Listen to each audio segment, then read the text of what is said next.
global, self-confident Britain, while our opponents flirt with a foreign policy of neutrality and prepare for a run on the ground. You may not have heard me say that. So some people say we've spent too much time talking about...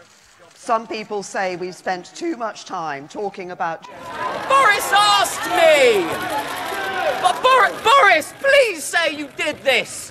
You asked me to, and now you're denying it! The private sector has played its part too.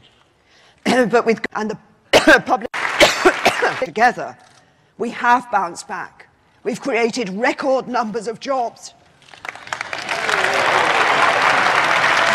Modern Britain, in all its diversity, compassion and strength that was shared around the globe. And it said something about us.